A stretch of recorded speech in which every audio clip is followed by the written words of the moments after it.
죽었는 줄 알았는데 살아 돌아와서 쉬핑이라는 코인입니다. 5점 만점에 4.7점을 받을 만큼 쉬핑이 코인베이스에 상장된 데는 안녕하세요. 다양한 유익한 정보를 제공하는 이모저모 코라소니입니다. 2017년, 18년 전 세계에 ICO의 열풍이 불었죠. ICO를 통해서 많은 분들이 돈을 벌기도 했지만 많은 분들이 상실을 가져오기도 했습니다.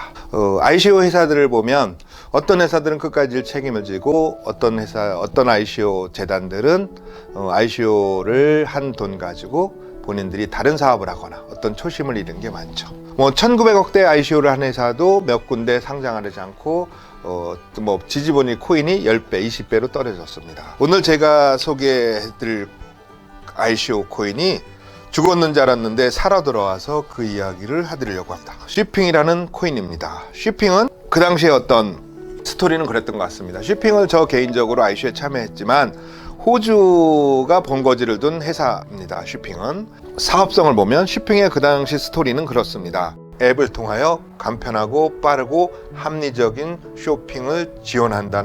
누군가가 회사의 앱을 깔아서 회사의 앱을 통해서 제품을 스캔합니다. 바코드를 통해서 스캔합니다. 그러면 회사의 제품에 대해서 품질이라든가 아니면 제품이 가지고 있는 가격적인 비교, 아니면 예를 들어 유기농 제품이라면 유기농인가 아닌가를 구별할 수 있는 거, 심지어는 제품을 기존의 이용자들의 후기글, 이런 종합적인 제품에 대한 데이터가 스캔되는 겁니다.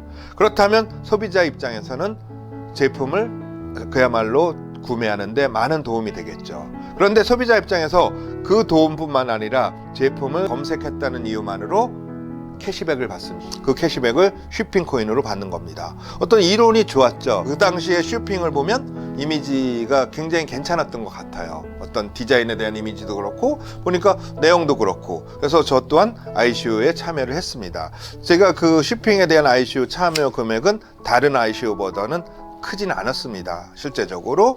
그런데 보니까는 쉬핑이 그 당시에 2018년도 2월에 ICO를 하기 전에 프리세일을 했었습니다.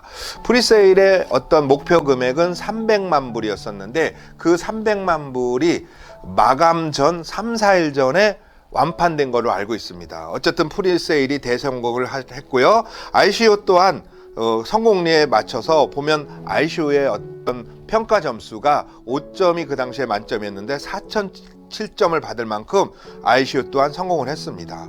나름 기대를 했었죠. 그리고 코빈후드라는 거래소에 상장을 시켰고요.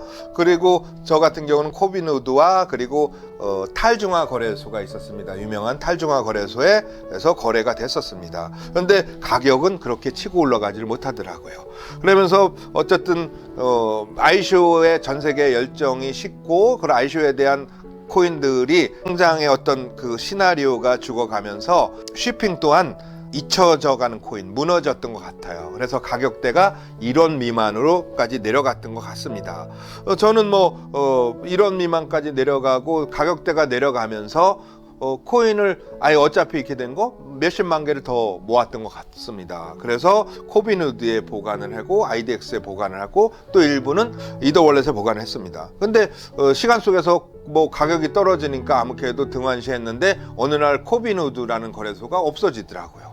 코인이 전부 날라갔겠죠. 엎친 데 겹친 격으로 탈중화 거래소가 마이더월렛과 연동된 탈중화 거래소인데 어쨌든 어떻게 해킹을 당했는지 몰라도 많은 코인을 거기서 해킹을 당했는데 그때 쉬핑도 날라갔습니다. 금액은 크지 않지만 어쨌든 상처를 좀 받은 거죠, 이 쉬핑을 통해서도. 그러면서 한참 잊고 있었는데 다행히 제가 트위터라든가 텔레그램 그리고 카톡에 제가 가입이 돼 있기 때문에 쉬핑의 흐름에 대해서 정보를 늘 받고 있었습니다. 어느 날 쉬핑이 코인베이스에 상장될 수 있다 이런 것들이 나오더라고요. 그래서 스캠이라고 생각을 했고요. 또 이제는 누군가가 과장된 언어를 쓰고 있구나. 왜 그럴 수밖에 없냐면 보통 코인이 중견거래소를 통해서 거기서 활성화되면 대형거래소로 들어오는 추세가 많거든요. 그런데 중견거래소에도 상장된 데가 별로 없고 그 거래량도 지지부진한 코인이 어떻게 전 세계에서 가장 까다로운 코인베이스에 상장을 할까? 있을 수 없는 일이라 믿지 못했습니다. 더군다나 코인베이스 같은 경우는 상장피를 안 받는 걸로 알고 있습니다. 상장피를 안 받는다는 의미는 그 코인에 대해서 철저한 조사를 한다는 의미거든요. 그래서 지금도 많은 사람들이 코인베이스에 상장이 됐다면 그 코인에 대한 신뢰를 굉장히 믿고 있는 편이죠. 그만큼 코인베이스는 본인들만의 어떤 자부심이 있었겠죠. 그런 어떤 영향력으로 회사가 나스닥에까지 상장된 회사입니다. 그런 코인베이스에서 쇼핑을 상장한다니까 정말 믿지 못했지만 얼마 전에 코인베이스와 코인베이스 프로에 상장이 되더라고요. 깜짝 놀랐습니다. 그래서 내심 크게 기대를 했었죠. 근데 보니까 가격대가 120원 밑에까지 바로 올라갔던 것으로 보여집니다. 어쨌든 뭐 죽었다고 생각했던 포기했던 코인이 살아 들어오니까 기분이 좋았고요. 그래서 보니까 그 쇼핑이 그 미래는 어떨까 해서 쇼핑에 대해서 더 관심을 갖고 한번 조사를 해봤습니다. 잊어버렸던 것을 보니까 쇼핑 같은 경우는 2012년도에 개발을 시작했고요. 2017년도 시스템과 어플의 개발을 완료했습니다. 그래서 2018년도에 3월 달에 2월 달에 ICO를 해서 3월 달에 ICO를 마감을 한 거죠. 그래서 보면 ICO 평점이 있는데 5점 만점에 4.7점을 받을 만큼 ICO에 대해서 성공을 했던 것 같습니다. 어떤 스토리를 보면 소비자가 빠르고 간편하고 현명한 소비를 하는데 도움을 줘서 앱을 깔고 그 앱을 통해서 서치를 하면 그 제품에 대한 다양한 정보, 제품의 가격이라든가 제품의 성분이라든가 제품의 어떤 후기 글이라든가 이런 것을 통해서 소비자가 정말 현명한 구매를 하는데 그 구매에 그치지 않고 캐시백을 해주는 겁니다. 그 캐시백을 쇼핑으로 해준다. 그리고 내가 그 제품을 구매해서 영수증을 스캔해서 영수증을 앱에 올려놓으면 또 캐시백이 되는 겁니다. 또 내가 해보니까 너무나 좋은 물건도 사고 또 어떤 경제적인 수익도 가져오니까 누군가한테 알렸어요. 그러면 우리가 일종의 말하는 레퍼럴이라고 하죠. 추천에 대한 캐시백도 받는 겁니다. 그렇다면 이것을 안 할 이유가 없는데 이게 보니까 지금 본국인 호주에서만 했던 걸로 알고 있습니다. 보니까 호주에 좋은 어떤 협력사들이 많이 생겼더라고요. 보니까 뭐 호주의 세븐일레븐 같은 경우도 협력사로 돼 있는 것 같고요. 그래서 많은 회사들이 늘어나면서 어떤 생태계가 살아있는 유일한 이런 류의 플랫폼이라고 생각이 듭니다. 그런데 요즘 주위에서 보면 한국도 쇼핑에 관련된 모든 것들이 이런 플랫폼들이 요즘 만들어지고 있고 또 이런 플랫폼을 만들어 놓고 실제적으로 코인을 발행하고 돈을 투자받는 회사도 있습니다. 그렇지만 실제적으로 그런 플랫폼들이 정말 괜찮은 거래소에 상장된 게 아니라 일부 몇몇 거래소에 상장을 해놓고 어떤 투자를 유치하는 목적으로 하는 회사들이 되게 많고 실제적으로 소비자들이 들어와서 그 어플을 이용해서 그 생태계를 유지하는 플랫폼은 아직 많지 않은 것 같습니다. 분명히 이 쇼핑이 코인베이스에 상장된 데는 코인베이스라는 그 세계 최고의 거래소가 이거에 대해서 나름대로 조사를 했다고 봅니다. 이렇게 알려지지 않은 코인을 상장을 할 때. 그런데 이게 왜 치고 올라가지 못했을까? 물론 117원, 110몇 원까지 올라갈 때는 그 많이 선방을 했다고 보지만 가장 코인이 바닥으로 온 지금의 타이밍 그리고 쇼핑이 다른 여러 거래소에 상장이 됐다면 알려져 있겠지만 전 세계 코인 매니아들이 이거를 많이 모르고 있을 수도 있어요. 심지어는 제가 이 영상을 만드는 이유 중에 하나가 어쩌면 저처럼 2018년도에 ICO를 한 상당수 분들은 이 코인이 지금도 있는지도 모를 수도 있어요. 왜? 본인이 카톡에서 나가든 본인이 텔레그램에서 나가든 본인이 트위터에서 나가든 한마디로 포기했던 코인이기 때문에 이제 관심을 접었겠죠. 그리고 유튜브에도 별로 정보가 없습니다.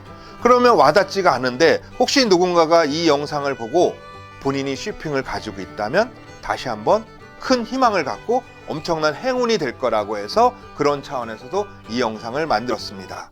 그러면서 완전 쇼핑이 이렇게 보면 미국의 코인베이스에 상장이 되면서 어쩌면 호주에 머물러 있지 않고 글로벌로 꿈을 꾸겠죠. 그렇다면 이제 미국이라는 나라에 알려지면 대형 유통회사가 여기에 협력사가 될 수도 있고요. 아니면 대형 제조사가 협력사가 될 수도 있고요. 그러면서 앱의 사용자는 늘어나면 그 늘어난다는 의미는 뭐예요? 코인의 가치가 올라가겠죠. 그리고 또 다른 나라도 오픈할 수도 있겠고요. 그렇다면 제가 냉철하게 객관적으로 만약 쇼핑이 한국에 들어온다면 나는 저 앱을 홍보할까? 홍보 안 할 이유는 없을 것 같아요. 돈을 요구하는 것도 아니고 현명한 구매를 하는데 내가 구매해서 서치만 하면 나한테 캐시백을 주는데 그 캐시백이 코인베이스 같은 거래소에 상장된 코인이에요. 근데 지금의 가치도 있지만 미래 가치는 더 클 수 있거든요. 그런데 내가 거기를 통해서 물건을 사서 영수증을 앱에 올렸더니 또 수입이 들어와요. 나의 지인들한테 알릴 수밖에 없겠죠. 근데 지인들한테 알렸을 때 또 수입이 들어옵니다. 결국은 기존의 모든 것은 광고비를 기존의 대형 플랫폼 회사, 대형 그런 매개체를 통하지 않고 소비자가 직접 광고를 하는 또 다른 플랫폼이다. 이게 뭐예요? 블록체인 기술을 이용해서 소비자가 직접 광고를 하는 플랫폼이다. 소비자가 본인의 물건을 현명하게 사면서 미래의 수익을 쌓을 수 있는 플랫폼이다. 안 할 이유는 없을 것 같습니다. 호주에서 만약에 이게 호주에서 어느 정도 성과를 이뤘기 때문에 코인베이스가 상장을 했다고 보고요. 이제 글로벌로 나가는 곳마다 성공을 하고 또 코인베이스에 상장이 됐기 때문에 중견거래소는 상장이 많이 될 것 같습니다. 깜짝 놀란 게 한국은 역시 빠른 것 같습니다. 코인베이스에 상장된 지 얼마 안 됐는데 한국의 ISMS를 승인받은 거래소죠. 한국의 프로비트라는 거래소에 프로비트 글로벌이 있더라고요. 프로비트 코리아가 있고 프로비트 글로벌이 있는데 프로비트 글로벌에 어제 5시에 상장을 했더라고요. 분명히 그 거래소도 어떤 그 코인베이스를 참고했다고 저는 생각이 됩니다. 물론 보니까 아직까지 그 글로벌 거래소가 거래량이 많지 않기 때문에 거래량은 활발하지 않더라고요. 그렇죠? 그렇다면 거기에 머무르지 않고 또 다른 거래소, 또 다른 거래소, 어쩌면 대형 코인베이스급인 대형 거래소도 상장이 될 수도 있다고 봅니다. 그럴 경우 지금의 가격 40원에서 50원이 왔다 갔다 하는 이 가격은 투자의 매력이 있다고 봅니다. 그죠? 4년 전에 ICO 때 10원인데 지금 40원에서 50원 가격이 올라간 걸까요? 그렇지 않는다고 봅니다.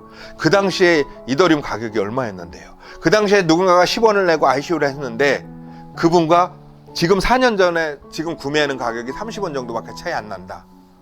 굉장히 매력적이라고 봅니다. 4년 전에 ICO 했던 분들은 상장이라는 보장이 없었어요. 근데 그 누군가는 거기에 과감한 투자를 했습니다. 그리고 그것을 포기까지 갔어요. 근데 가격이 지금 4년 후에 코인베이스에 상장됐는데 30원밖에 갭이 안 나요. 이거는 매력적이라고 저는 생각이 듭니다. 물론 모든 투자는 위험성이 있습니다. 모든 투자는. 그래서 이 영상을 보고 판단하지 마시고 더 자료 조사를 해서 승산이 있으면 조금씩 투자를 하는 것도 괜찮다고 봅니다. 코인 하신 분들은 누군가한테 좋은 도움이 됐으면 좋겠고요. 그래서 오늘은 쇼핑 플랫폼인 쇼핑코인에 대해서 요즘의 이야기를 해드렸습니다. 많은 행운 얻으시길 바라겠습니다. 이모저모 코라손이였습니다. 감사합니다.